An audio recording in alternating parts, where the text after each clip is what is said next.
Servus, Glück auf und herzlich willkommen zu einem weiteren FC Bayern Talk. Ja Leute, diesmal zum 23. Bundesligaspieltag im Heimspiel gegen die Spielvereinigung Greuther Fürth. 4:1 gewonnen, vom Ergebnis her super, tipptopp. Vom Spiel her sehr komisch, muss ich sagen. Erstmal überraschenderweise mit einer klassischen Viererkette angefangen. Mit dem Richards auf links. Hat mir auch ganz gut gefallen, muss ich sagen. Auch die erste Viertelstunde haben wir ein sehr gutes Spiel gemacht. So die letzte Aktion zur Torchance hat gefehlt, aber ansonsten sehr variabel, sehr agil vorne drin und so weiter. Richtig gutes Spiel gesehen. Und dann auf einmal, ja, frag mich nicht. Auf einmal war so kein Bock mehr. So gefühlt. Der Rest, die letzte halbe Stunde, also die erste Halbzeit, war gar nichts. Das war ein Spiel, da wärst du fast bei eingeschlafen, wenn du irgendwie ein bisschen müde gewesen wärst. Es ist so dahin geplätschert. Ja, zwischendurch gab es da mal eine Szene, sowohl für uns, sowohl für Greuther Fürth, und dann machen sie natürlich auch noch das Tor. Der Freistoß war grottig geschossen, ja. Das war Pech vom Sabitzer. Sabitzer hat bis dahin ein sehr gutes Spiel gemacht, wie ich fand. War bisher seine beste Leistung in Bayern-Trikot. Auch auf rechts hat er mir sehr gut gefallen, auch wenn der Kommentator da irgendwie den Sabitzer schlecht geredet hat, habe ich gar nicht verstanden. Für mich hat er auch eine sehr, sehr gute Leistung auf rechts gebracht. War mit so der auffälligste in den ersten 15, 20 Minuten. Und ja, wie gesagt, das war gar nichts. Gut, dann gehst du 0:1 in die Pause, dann ist klar, was passiert oder was passieren muss. Wir kommen mal raus und geben Feuer. Das war dann eher so ein Strohfeuer. Ja, also, ja, wir haben da mal ein bisschen Gas gegeben, irgendwie ein bisschen konsequenter gespielt. 2:1 und dann, keine Ahnung, dann haben wir wieder einfach es sein gelassen. Ich verstehe es nicht, warum. Ganz ehrlich nicht. Haben wir früher schon mal gehabt, auch unterm Hansi zwischendurch. Diese Lethargie, wenn wir dann führen, dann so irgendwie, ach ja, komm, weiß ich nicht, ist nur Greuther Fürth, wir spielen zu Hause, Beat schon reichen. Ne? Und wie man gesehen hat, nee. Na, man hat wieder gesehen, auch der so hochgelobte Süde hat sich zweimal ganz, ganz fahrlässig im Zweikampf verhalten. Also wir reden von Greuther Fürth, da wissen wir, welche Qualität die Gegenspieler haben. Also ja, klar, habe ich auch gesagt, bisher immer Süde war der konstanteste und ist im Aufbau so der beste der drei Innenverteidiger, zumindest was wir bisher die Saison gesehen haben. Aber das Zweikampfverhalten heute zweimal war ein Graus. Ja, zweimal hat er gutes Zweikampfverhalten geführt, aber die anderen beiden Male weiß ich nicht. Vielleicht lag es daran, dass er eingewechselt wurde, dass er ein bisschen reinkommen musste, keine Ahnung, kann sein. Ja, auf jeden Fall hat man dann gesehen, was passiert. Ich meine, gut, die waren jetzt nicht so super gefährlich vorne drin. Ja, hätten die da ein paar andere Spieler gehabt. Also wir waren wieder komplett passiv, haben nur zugeguckt. Wir haben gesehen, zweimal diese Außenpfosten-Dinger da. Ja, kann nicht sein. Ja, kann und darf nicht sein. Nicht gegen einen Verein wie Greuther Fürth. Da musst du halt weitermachen, machst das 3:1, machst das 4:1. Und dann kannst du 5 Gänge rausnehmen, gar keine Frage. Dann kannst du die letzten 20 Minuten dahin plätschern lassen. Aber nicht nach 2:1 dann 5 Gänge rausnehmen und ja, zum Glück haben wir dann durch ja, ich sag mal, durch die Qualität der einzelnen Spieler dann noch das 3:1 gemacht und dann zum Schluss noch das 4:1. Wobei man da auch sagen muss, der Schuppo war bis dahin grausig schlecht. Also die Einwechslung war eine Note 6. Ja. Er hat nicht einen Ball zum Mann gekriegt, hat nicht einen Zweikampf gewonnen, war unterirdisch schlecht. Keine Ahnung, ja, auch da sicher, Afrika Cup hin und her und und nie gespielt und so weiter, verstehe ich alles. Am Ende des Tages ist er als Stürmer auf dem Platz, er hat das Tor gemacht, also muss er zufrieden sein, aber was davor passiert ist, grausig, wirklich grausig. Ja, ansonsten, wie gesagt, vom Ergebnis her ein super, super Ergebnis für uns, super Spiel. Wenn man sich das Spiel aber angesehen hat, war es lange nicht so stabil, wie das Ergebnis das aussagt. Das Gegentor war unglücklich, da müssen wir uns nichts vormachen. Ja, der Freistoß war richtig schlecht geschossen. Aber klar, er muss da hingehen und er geht hin und ja, fälscht ihn dann halt so ab, wie abgefälscht wurde. Mein Gott.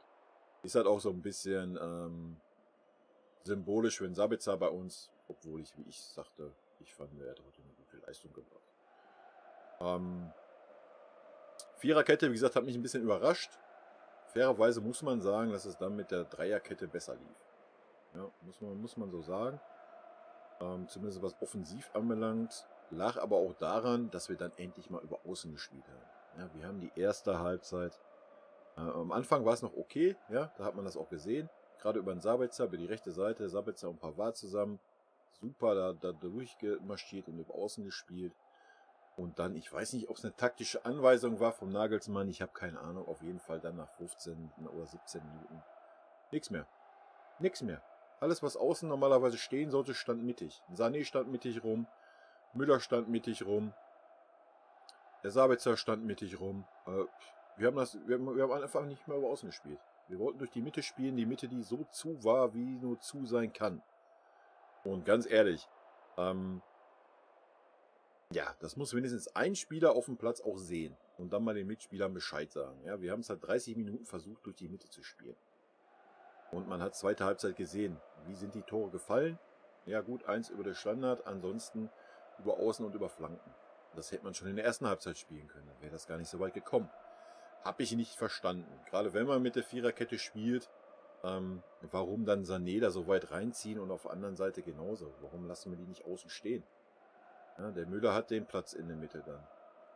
Den er braucht. Ja, müssen wir uns auch nichts vormachen. Müller ist der hinter der Spitze, der braucht den Platz. Hab ich nicht verstanden, bin ich ganz ehrlich. Aber gut. Am Ende des Tages 4-1 gewonnen. Ja, ich würde sagen, die erste Halbzeit gibt mir definitiv nicht recht, von wegen Viererkette. Obwohl ich die Viererkette gut fand. Ich fand es stabil hinten. Wir haben auch so nichts zugelassen. Gut, der Freistoß, ja, sei mal dahingestellt. Schiedsrichterleistung war auch wieder, machen wir uns nichts vor, die war auch unterirdisch. Das war auch maximal eine 4. Was da teilweise als Foul gepfiffen wurde, gerade bei uns da vom Richards, das Ding, das war niemals ein Foul, der den gar nicht berührt. Und noch so 2, 3 Szenen, Alter, wo da mehr rausgemacht wurde, wie es war. Auch der Torwart, für mich war der Ball außerhalb vom 16er und er war mit der Hand dran, also I don't know. War auch sehr, sehr kurios. Aber gut, sei mal dahingestellt.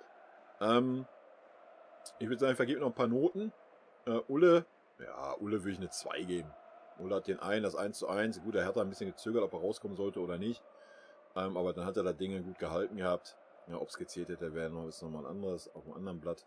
Bei dem Freistoß konnte er gar nichts machen. Er war halt so abgefälscht, konnte er nichts machen. Ansonsten hat er die Sachen runtergepflückt, die er runterpflücken musste. Hat nochmal 1, 2 abgewehrt. Also souverän. Benji Pavard hat mir erste Halbzeit im Zusammenspiel mit dem Sabitzer richtig gut gefallen. Sorry, ein bisschen verschnupft oder so, ich weiß es auch nicht. Hat mir richtig gut gefallen. Erste Halbzeit. Zweite Halbzeit, ja, wurde er mehr und mehr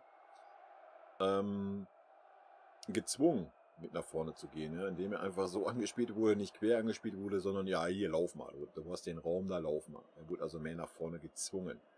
War heute auf jeden Fall offensiv viel aktiver wie sonst. Lag aber natürlich auch daran, dass Fürth nicht wirklich offensiv so stark war. Hat für mich ein gutes Spiel gemacht, hat wieder ein bisschen Schwierigkeiten gehabt, wo dann Gnabry reinkam und Sabitzer in die Mitte ging. Da hat man gleich gesehen, der Schwung ist wieder weg auf der rechten Seite. Das Zusammenspiel von Pavard und Gnabry klappt nicht so wirklich gut. Weiß nicht warum. Ich habe jetzt auch gelesen, das stimmt, ist eine andere Sache, aber es ist sehr interessant, dass andere Leute das halt dann, wenn das nicht stimmen sollte, auch so sehen wie ich. Ich habe halt gelesen, dass der Gnabry gesagt hat, ja, es geht nicht allein ums Geld, es geht auch darum, welche Position er spielt, weil er keine Lust hat, immer so weite Wege mit nach hinten zu laufen. Da habe ich mich auf jeden Fall in meiner Kritik, die ich seit einem Jahr über diesen Typen äußere, sehr bestätigt gefühlt. Weil genau diesen Eindruck vermittelt er auch, dass er keinen Bock hat, mit nach hinten zu laufen. Ne? Und deswegen möchte er gerne wissen, welches System in Zukunft denn gespielt wird, weil er sieht sich nicht als diese Art Spieler, der Defensivarbeit leistet. Ja. Mehr sage ich dazu nicht, ja, weil ihr kennt meine Meinung. Fand ich auf jeden Fall, ob es stimmt, sei mal dahingestellt. Aber wenn es nicht stimmt, muss ja noch irgendjemand sich das irgendwie aus den Finger gesogen haben, der das ähnlich sieht wie ich. Fand ich schon sehr, sehr lustig. Gut, Pavard würde ich heute eine 2 geben. Ja, wenn man das mal in Verhältnis zu seinen anderen Leistungen stellt. Auch defensiv, auch dann, wo Fürth so ein bisschen aufgekommen ist, zweite Halbzeit, war er defensiv stabil. Hat die Zweikämpfe da gemacht, hat ein ruhiges Passspiel gehabt. War gut, war gut. Omar Richards, ja, fand ich jetzt wieder ein bisschen schade, dass er ausgewechselt wurde. Das ist dasselbe wie Upa letzten Spiel. Fand ich heute auch nicht gerechtfertigt. Fand auch die erste 15, 20 Minuten hat das sehr gut gemacht und dann ja, ist er halt mit abgetaucht. Ja, die ganze Mannschaft ist halt wieder abgetaucht. Das kann man nicht am Omar Richards festmachen. Dass er nicht das Selbstvertrauen hat oder das Auftreten, dass er jetzt der Spieler ist, als linker Verteidiger, der mit nach vorne marschiert, so Fonsi-mäßig und dann da den linken Außenstürmer gibt. Ja, ist auch klar, wie soll er das haben, wenn er auch nicht spielt, wa? Wenn er mal ein bisschen spielen würde und dann mal so seinen defensiven Schwerpunkt hat, dann würde er mit Sicherheit auch mehr nach vorne machen. Ja, wenn das Zutrauen dann anders wäre. Also, weiß ich nicht, für mich hat er ein souveränes Spiel gemacht, würde ich eine 3 geben.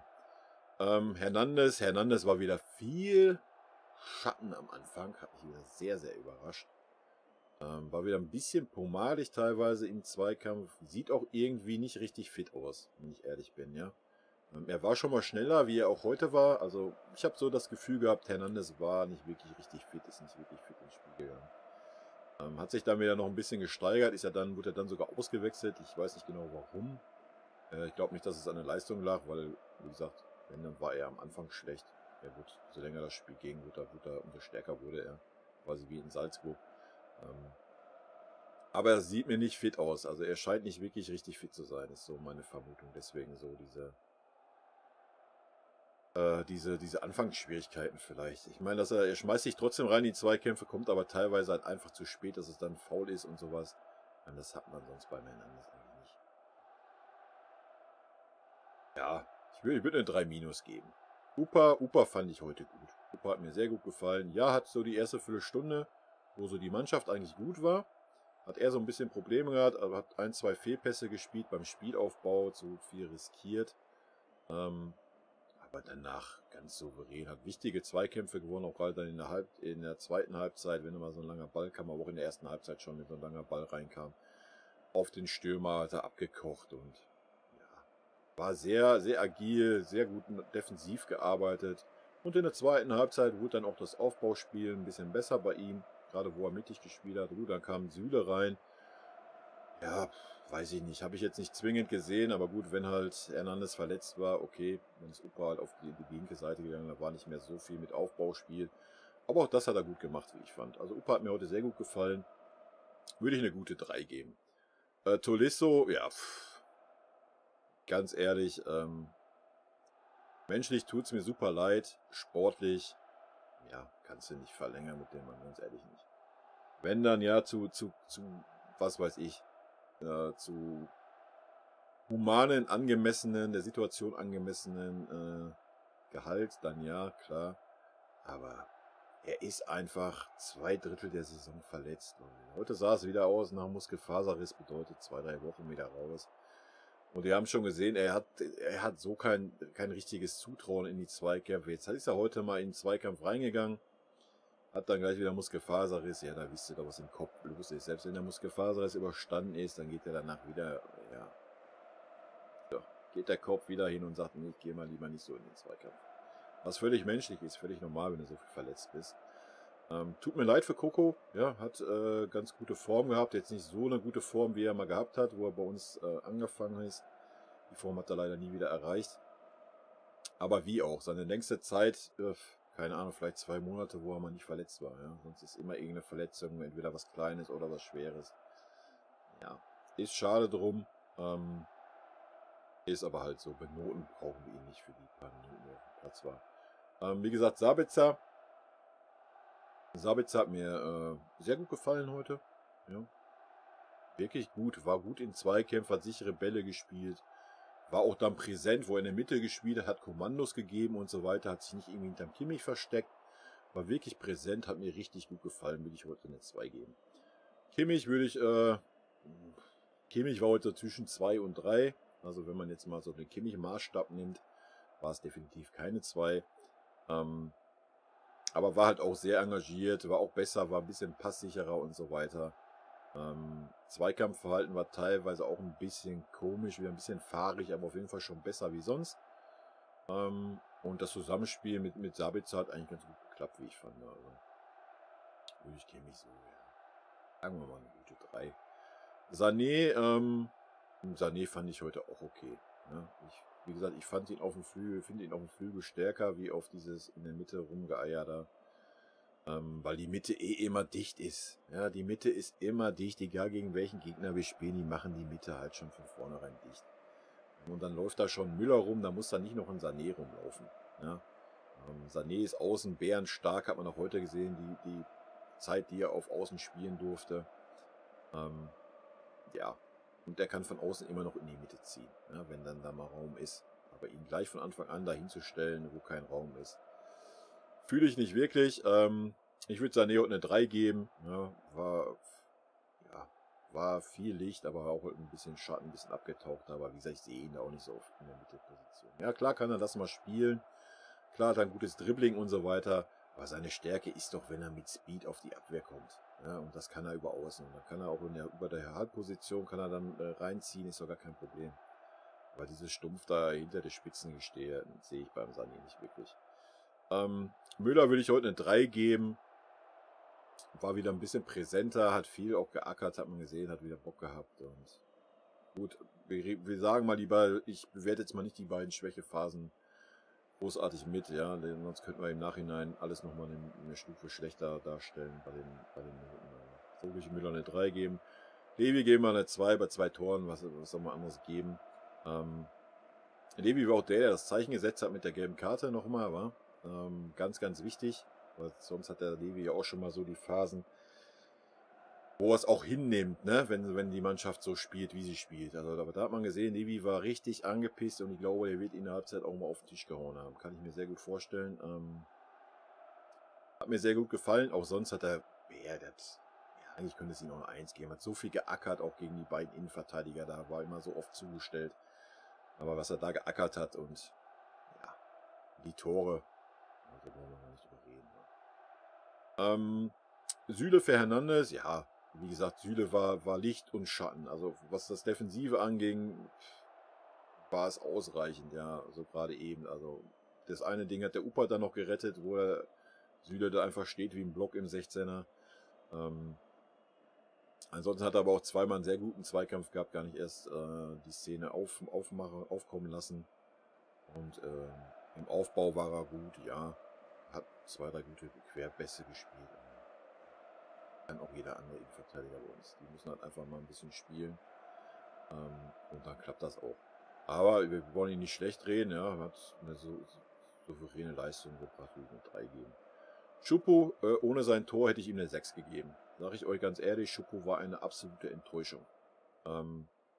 Laufwege würde ich noch Note 4 geben. Zweikampfverhalten 5, Pässe 6. Also gefühlt, ich kann mich an keinen Pass erinnern, der angekommen ist, den er gespielt hat. Wirklich an keinen. Ob das jetzt mal ein riskanter Pass war oder einfach ein einfacher Pass. Es kam einfach kein Pass an, kein Zweikampf wurde gewonnen. Ja, er stand dann da, wo er stehen muss als Stürmer, hat das Ding gemacht, also müssen wir ihm eine Note 3 geben. Was willst du machen? Er ist ein Stürmer, er wird hauptsächlich an Toren gemessen. Aber davor, die 45 Minuten, die auf dem Platz waren grottig. Also, da hätte ich mir irgendeinen jungen Jaus gewünscht. Ich meine, Musala war vielleicht zu früh nach seiner Covid-Erkrankung. Aber wenn er mit im Kader ist, hätte er wahrscheinlich auch spielen können. Ansonsten, ja, bring den Wanner doch mal. Wie alle labern vom Wanner haben wir jetzt verlängert. Super Talent, mega stark. Ja, aber dann bring ihn doch mal 40 Minuten oder 30 Minuten und nicht immer 5 Minuten. Wirtz in Leverkusen hat auch mit 17 die Spiele durchgespielt. Also, I don't know. Das ist immer ein bisschen komisch bei uns. Dann haut man da diese... Gut, am Ende des Tages, ja, er hat das Tor gemacht zum 4-1. Ja, wow, ob wir jetzt 3-1 gewonnen hätten oder nicht. Weiß ich nicht. Immer so die Philosophie, die so nach außen getragen wird dann einfach nicht vorgelebt. Ja, das verstehe ich nicht. Auch wo es so eng war, wo wir halt nur noch junge Joyster auf der Bank hatten, wurde halt auch bis zur 80. Minute gewartet. Ja, dann gebt denen doch auch eine Chance. Wofür sind sie denn da? Ne? Ja, Marc Rocker, was soll man da beurteilen? Kam halt auch für 5 Minuten wie Paul Wanner. Da können wir beides nicht beurteilen. Gnabry kam in der 25. für Tolisso. Gnabry hat ein gutes Spiel gemacht. Ja, habe ich diesmal nicht wirklich viel zu meckern. Ja, ich kann mich an eine Szene erinnern, wo man wieder gesehen hat, so, wo mir die Worte auch, was ich gelesen hatte, im Kopf waren. Ah ja, ich habe nicht so die Lust, den Weg mit nach hinten zu machen. Hat er dann auch sein gelassen. Aber ansonsten, ja, erste Halbzeit war er schwach, wie aber die ganze Mannschaft. Ja, da will ich ihm gar keinen Vorwurf machen. Er kam gar nicht ins Spiel rein. Zweite Hälfte war er gut, offensiv. Da gibt es gar nichts dran zu mosern. Ja, das war's. Ich würde sagen, wir hauen noch einen Blick in die Statistik rein, weil das haben wir vergessen. Tun wir dies. Ich habe sie selber noch nicht gesehen. Aber erste Halbzeit hatten wir, glaube ich, zwei Schüsse aufs Tor. Von daher sagt das einiges aus. Ne? Ballbesitz 78,4. Ja, Respekt. Das ist, glaube ich, schon wieder ein neuer Rekord oder was. Ich weiß, ich habe mir schon mal so holen diese Saison. Abseits 3-2. Wir haben viel gefoult. Ja, wir haben viel gefoult heute auch. 14:18. Zweikämpfe 51,5 für uns. Schüsse aufs Tor 8,3. Schüsse insgesamt 20,8. Ecken 6,4. Ja, wir haben Eckentor gemacht. Lob und Anerkennung. Angekommene Pässe 667:120. Flanken 21,6. Ich hätte gerne mal gesehen, Flanken erste Halbzeit. Gefühlt 2, wenn überhaupt. Gut. Schüsse, Levi 4, Müller 2, Tolisso 1. Torschussvorlagen, Gnabry 1, Süle 1, Schuppo 1. Ja, Müller hatte auch eine Torvorlage, auch wenn es dann am Ende des Tages ein Eigentor war. Gewonnene Zweikämpfe, Kimmich 8, Richards 5, Upa 5. Ja, also wenn Richards schon der Zweite ist bei uns, der die meisten Zweikämpfe gewonnen hat, kann er so schlecht nicht gewesen sein, wenn er nur 45 Minuten auf dem Platz war, was das anbelangt. Ja, von daher. Aber gut, Nagelsmann wollte dann auf Dreierkette stellen, also ich glaube auch nicht, dass er ihn rausgenommen hat wegen schlechter Leistung. Ich hoffe es zumindest nicht. Dass er dann auf Dreierkette stellen wollte, ja gut, kann man dann verstehen, wenn es das dann ist, dass wir dann mehr über Außen spielen, bin ich damit sogar einverstanden. Ja, Ballkontakte, Pavard 139, Alter, ja, Pavard, sag ja, war heute allgegenwärtig, ne? Ansonsten auch 114 Kimmich, 111 Upa. Ja, passt schon. Ich vermisse hier so ein bisschen den Sabitzer. Ich glaube, der war, wenn dann nicht weit weg von hier diesen Werten, oder auch, ich denke, wird auch so um die 90 bis 100 Ballkontakte muss er auch gehabt haben. Hat mir ganz gut gefallen. Ja, gefoult worden, interessiert uns nicht wirklich. Ja, das ist meine Meinung zum Spiel. Mehr gibt es nicht zu sagen. Wa? Ich sag einfach mal, rot-weiße Grüße gehen raus. Bleibt gesund und wir hören uns. Lasst mich kurz gucken. Unter der Woche ist nichts, ne? Champions-Sieg ist ja ein bisschen hin. Spiele, Spieltage.